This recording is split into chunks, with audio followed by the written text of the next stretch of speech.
आज कुरा गरौँ पुत्का मौरी। पुत्का मौरी एउटा मौरी हो जुन अङ्ग्रेजीमा यसलाई स्टिङलेस बी भन्छ।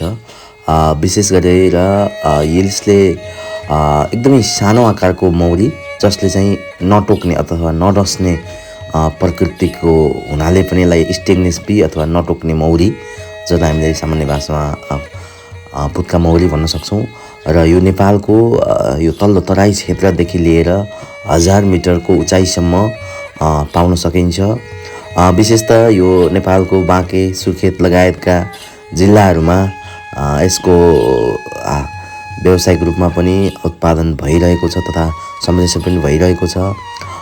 पुत्का मौरी थोरै उत्पादन हुने तर बजार मूल्य भने अलिकति उच्च पर्ने खालको हुन्छ। यसलाई अहिले यो पछिल्लो समय बजार बुझ्दाखेरि प्रति लिटर 20 देखि 25 हजारसम्म पनि लिएको पाइयो। र यो मौरीको अथवा यो महको विशेषता पुत्का महलाई औषधि जैविक मह भनिन्छ।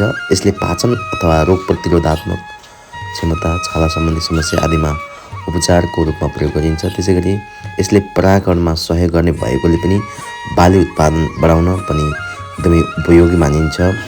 त्यसै गरी नेपालमा वन अतिक्रमण, औषधि विषादी र अनियमित रुख कटानीका कारण पुत्का मौरी लोप हुँदै गइरहेको अवस्था छ।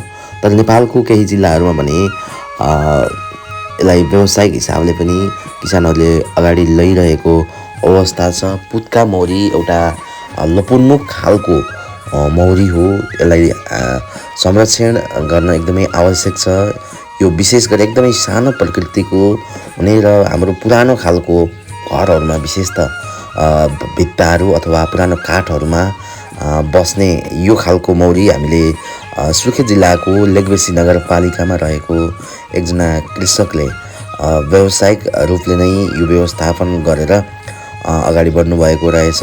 र त्यो हेर्न हामी पुगेका थियौँ। जुन तपाईँले देखिरहनु भएको छ यो मौरी, पुत्का मौरी, र यसले फरक तरिकाले मह बनाउँछ जुन सानो कपको आकार, र यसको मह निकाल्ने तरिका पनि सानो खालको सिरिन्ज टाइपको यसको हार्भेस्ट गर्ने एउटा मेसिन पनि हुन्छ।